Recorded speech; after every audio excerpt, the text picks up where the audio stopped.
Shalom a todos, bem-vindos ao canal Ouça a Torá. Vamos continuar então a narração do Pirkei Avot, continuando a Mishnah 15 do capítulo 3. Havia também os epicuristas. Apesar de acreditarem num Criador do Universo, negavam que ele interferisse nos assuntos dos homens ou que os comandasse. Negavam o princípio da providência, Ashgará, pelo qual o Todo-Poderoso regula os acontecimentos e destinos de acordo com leis estritas e justas de recompensa e castigo. O Rabi Elazar de Modin se refere a este grupo como aqueles que desdenham as festas religiosas, pois a ideia fundamental dos nossos dias festivos é que os acontecimentos únicos e extraordinários ocorreram em certos dias da nossa história por ordem e intervenção divina.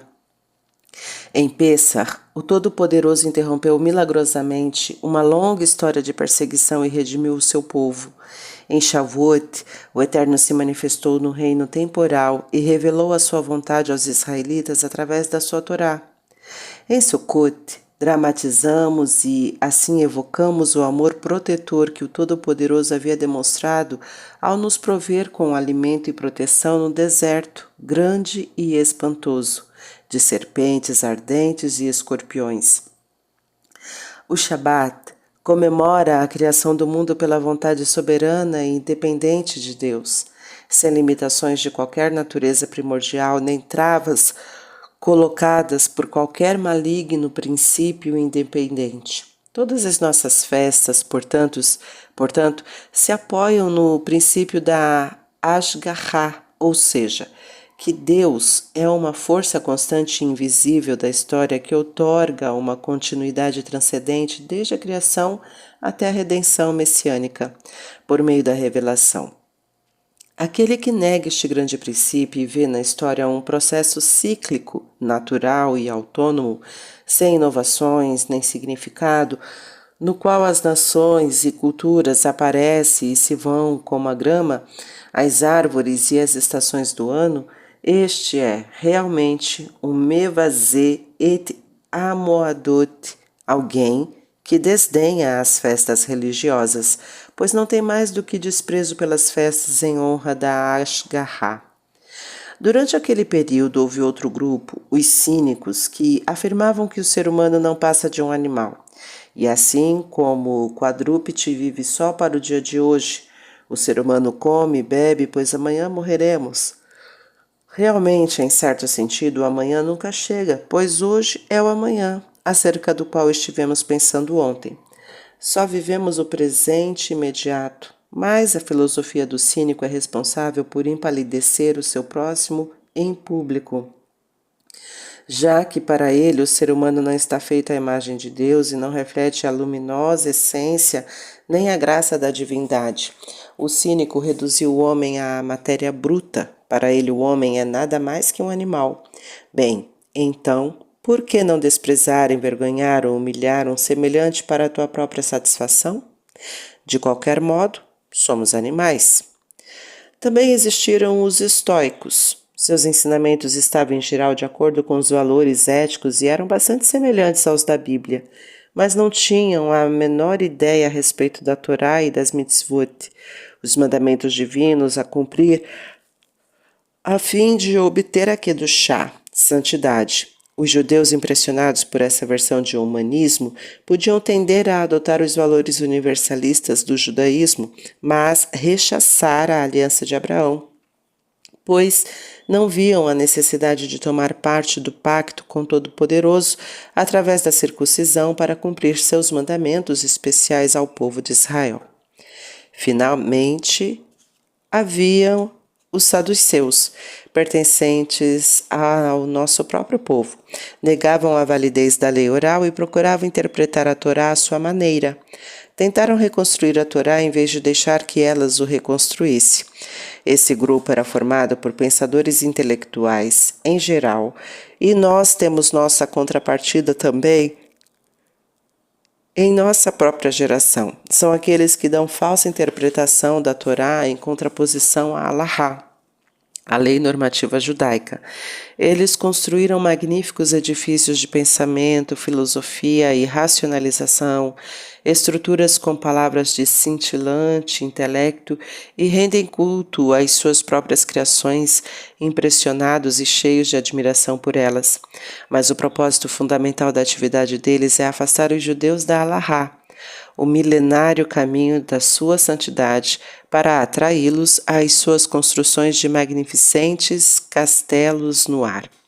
O Rabi Elazar de Modi'in não se deixou impressionar por todos estes grupos. Suas filosofias e doutrinas modernas com o rótulo de Made in Atenas, pois eles eliminavam a Kedushá, a santidade, a essência do judaísmo.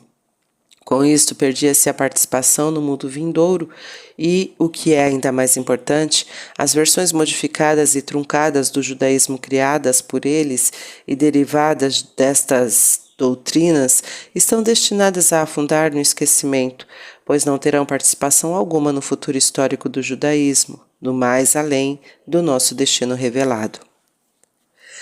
Dom Isaac Abravanel oferece uma interpretação diferente, mas surpreendente, da nossa Mishnah. Ele assinala que todo este ensinamento se relaciona com o pacto entre Israel e o Todo-Poderoso. A palavra Berit, aliança, indica o compromisso contratual assumido pelo povo de Israel e o Todo-Poderoso. Israel se compromete a apoiar e defender a Torá e a observar seus preceitos, enquanto o Todo-Poderoso promete proteger o seu povo e recompensá-lo com o cumprimento messiânico e a vida no mundo vindouro. Dom Isaac faz observar que cada uma das 5 profanações está associada nas Sagradas Escrituras com o conceito de pacto fundamental. Com relação aos sacrifícios sobre o altar, Kodashim, nos é dito: sobre toda oblação tu oferecerás sal, e em outro lugar, pacto de sal para sempre diante do Eterno, para ti e para tua semente contigo. O sal tem uma ação preservadora e não se deteriora sozinho, portanto, simboliza um caráter permanente da relação entre o povo de Israel e Deus. A principal festa proclamada pela Torá é o Shabat, que caracteriza todas as demais.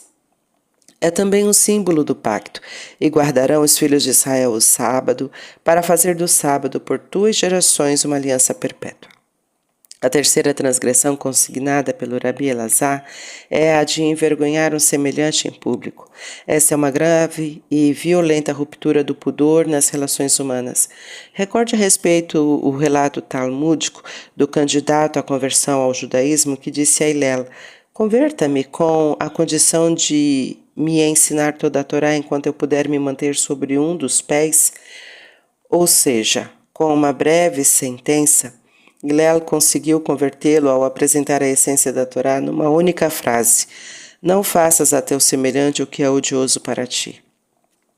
Se essa é na verdade a quinta essência da Torá, então quem envergonha seu semelhante em público viola a essência, a autêntica substância da Torá. E toda ela é um pacto. Se não fosse por meu pacto com o dia e a noite, eu não teria estabelecido as leis dos céus e da terra. Isto foi entendido assim pelos sábios do Talmud e do Midrash. Meu pacto se refere à Torá, um pacto que o povo de Israel deverá estudar e guardar dia e noite. A circuncisão, naturalmente, é especialmente mencionada como símbolo do pacto. Este é meu pacto que é a vez de guardar entre mim e vós e entre tua semente depois de ti, que seja circuncidado cada varão entre vós. Interpretar a Torá contra a lei normativa também implica uma profanação do pacto, pois está escrito: estas são as palavras do pacto que o Eterno ordenou a Moisés que celebrasse com os filhos de Israel. A Torá é um pacto como estabeleceu Moisés, não no vácuo ou segundo os caprichos de uma intitulada autoridade. Nós somos fiéis ao pacto da Torá ao aceitar não só a Bíblia, como também sua autêntica interpretação na ininterrupta cadeia da tradição que começa com Moisés. O Rabi Elazar de Modi'in escolheu estas 5 transgressões porque elas implicam em violações do pacto. Deste modo, tentou nos advertir que cometer alguma delas é convidar o Todo-Poderoso a violar a sua parte do pacto e privar-nos de qualquer participação no mundo vindouro, mesmo que tenha estudado a Torá e praticado boas ações. Como é possível que pessoas que tenham cometido as profanações mencionadas nesta Mishnah possam, não obstante, ter estudado a Torá e praticado boas ações? Uma das respostas é que a pessoa pode ter estudado a Torá e praticado boas ações antes de ter se rebelado contra o Todo-Poderoso. Na realidade, foi isso que aconteceu com Elisha ben Abuiá. A nossa Mishnah também se refere ao tipo de judeu que separou o estudo da Torá, seus preceitos e ensinamentos morais, de sua fonte divina. Este tipo de pessoa pode estudar o Talmud assiduamente a cada Shabat, enquanto fuma um charuto e desfruta intensamente ambas as coisas. Pode ter um conhecimento profundo da Torá, mas não a vivencia e não a traduz em algo palpitante em ação vital, a fim de que sua vida seja agraciada por sua santidade. Tampouco faltam aquelas pessoas que escolhem suas boas ações. Digamos que uma pessoa tem um passatempo favorito, talvez cuidar de viúvas e órfãos ou doar grandes quantias para a caridade. Na realidade, ela realiza boas ações, mas não as leva a cabo como mitzvot, como preceitos impostos pela divindade. Ela não se comprometeu com todo o seu ser a observar a palavra de Deus, a suprema autoridade do céu. Deste modo, ela pode muito bem estudar a Torá e fazer atos significativos de bondade, mas não duvidará por um momento em profaná-la. Como consequência, não terá parte no mundo vindouro. Pode parecer que a nossa Mishnah, ao ensinar que certos pecadores não terão parte no mundo vindouro, contradiz a Mishnah introdutória que afirma que todo Israel tem uma porção no mundo vindouro. Na realidade, a própria Mishnah introdutória dá algumas exceções a esta regra. Entre elas, contam-se aqueles que negam que a doutrina da ressurreição é um ensinamento da Torá, aqueles que negam a autoria divina da Torá e o Apicuros, o cético ou herege que vive só para os prazeres físicos. As duas últimas classificações, obviamente, incluem os profanadores e dessacralizadores descritos pelo Rabi Elazar. Já indicamos como, nestes casos, a punição se adequará ao delito. Quem faz empalidecer o seu próximo em público? Vamos voltar um pouco a esta transgressão e ponderar a respeito. No Talmud, há muitos incidentes que refletem a aguçada sensibilidade dos nossos sábios e seus ensinamentos de quanto cuidado deve ser tomado para salvaguardar os sentimentos de um ser humano. Segundo o Talmud, o Rabi Yehudá Nassi estava certa vez lecionando quando percebeu um forte odor de alho em sua sala de aula. Aborrecido, interrompeu a aula para exigir que o responsável saísse. O Rabi Ria, seu aluno mais dedicado, imediatamente se levantou e saiu, sendo logo seguido pelos demais alunos. Na manhã seguinte, o Rabi Shimon, o filho de Rabi Yehudá Nassi, encontrou o Rabi Ria. Era você que estava incomodando o meu pai? Ele perguntou, achando improvável, pois o Rabi Ria não iria ser tão descuidado para com seu famoso pai. Que os céus não o permitam, respondeu o Rabi Ria. E Urash explica o que ele quis dizer, que eu coma alho antes de entrar na casa de estudos e cause incômodo. Foi só para que aquele que comeu não passasse por um embaraço mortal, que eu saí da sala de aula e assim o verdadeiro culpado não seria descoberto. Mas embaraçar um dos estudantes diante dos demais, que tal coisa nunca ocorre em meio ao povo de Israel. Podemos compreender o desagrado do Rabi Yehudá Nassi com o odor de alho.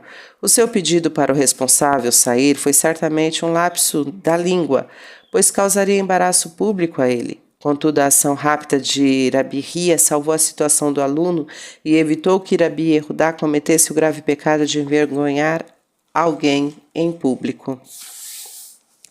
O judaísmo insiste que essa é uma das mais sérias transgressões, vista pelo Talmud como a causa imediata da destruição do segundo templo. Tudo começou com um homem que convidou para um banquete diversas pessoas, inclusive um bom amigo chamado Kantsa, mas por engano do criado, O convite chegou a alguém chamado Bar Kantsa, que o anfitrião odiava. Quando todos os convidados estavam reunidos e o banquete já havia começado, o dono da casa percebeu a presença do seu desafeto. Eu te odeio, disse Bar Kantsa. O que você faz aqui? Levante-se e saia. Bar Kantsa pediu. Já que estou aqui por engano, deixe-me ficar, eu lhe imploro. Ele queria a todo custo evitar a humilhação de ser posto para fora diante de todos. Eu pagarei por tudo que eu comer e beber, ele acrescentou. O anfitrião foi taxativo. Não. Bar Kantsa insistiu. Eu pagarei metade do banquete. Novamente a resposta foi não. E o dono da casa, impaciente, pegou na sua mão e o expulsou. Bar Kantsa estava fervendo de raiva e disse para si mesmo: como os sábios assistiram tudo e não interferiram, eles devem ter gostado da situação. Vou contar ao rei o que houve. Diante do governador romano, ele disse: o povo judeu decidiu se rebelar contra você. Ele disse: uma cadeia de eventos foi posta em marcha, levando finalmente à destruição do segundo templo. Sempre, mais uma e outra vez, a Torá enfatiza a dignidade e o respeito que uma pessoa deve dar ao seu semelhante. A Torá tem consideração pelos sentimentos humanos, mesmo nas oportunidades em que você menos esperaria por isso. Nos dias do templo, por exemplo, as pessoas traziam oferendas pelos mais diversos motivos: sacrifícios obrigatórios, oferendas ou expiação pelos pecados. Entre os últimos havia a hatat, oferenda por haver pecado, trazida por transgressões não intencionais; a sham, oferta por culpa, por exemplo, pelo pecado de haver jurado em falso; e olá, oferta de elevação, ofertado por pensamento incorreto, embora pudesse ser trazido por outros motivos, como pensamentos impróprios não relacionados a pecado. Imagine o que poderia ter ocorrido no templo. A pessoa que fosse trazer a oferenda tinha de estar presente para pôr suas mãos sobre o animal. Se Reuben entrasse no templo com um acham, todos saberiam que ele jurara em falso. Se Simão entrasse no templo com seu hatat, todos perceberiam que Simão pecara. O templo certamente se tornaria um centro de humilhação pública injustificável. Por isso a Torá ordena especificamente: no lugar em que for sacrificada a olá, será sacrificado o hatat. No lugar em que for sacrificada a olá, será sacrificado o acham. Assim, o espectador nunca saberá se um sacrifício em particular era uma oferenda voluntária ou obrigatória para expiar um pecado. E é assim que a Torá procurou proteger a dignidade e estima do ser humano. Esta mesma consideração pode ser encontrada no procedimento empregado pela Torá para isentar indivíduos de tomar parte em combate militar.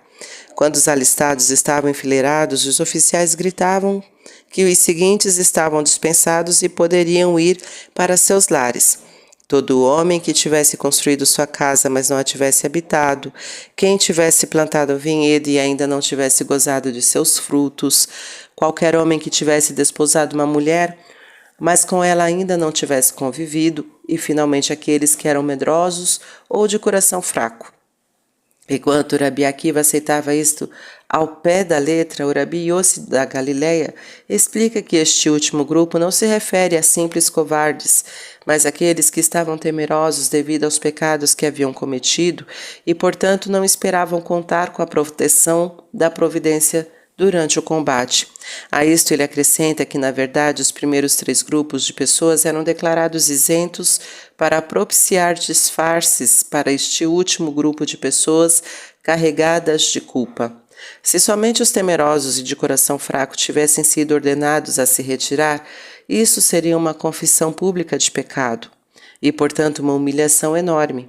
A Torá desejava poupar os sentimentos, dando outras 3 razões para deixar o campo para que pudessem sair honrosamente.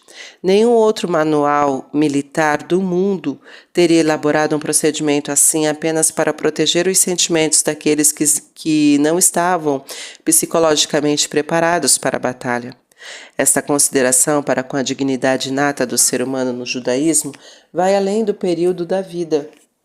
O corpo humano, na morte, embora abandonado pela alma, ainda deve ser tratado com o mesmo respeito e reverência.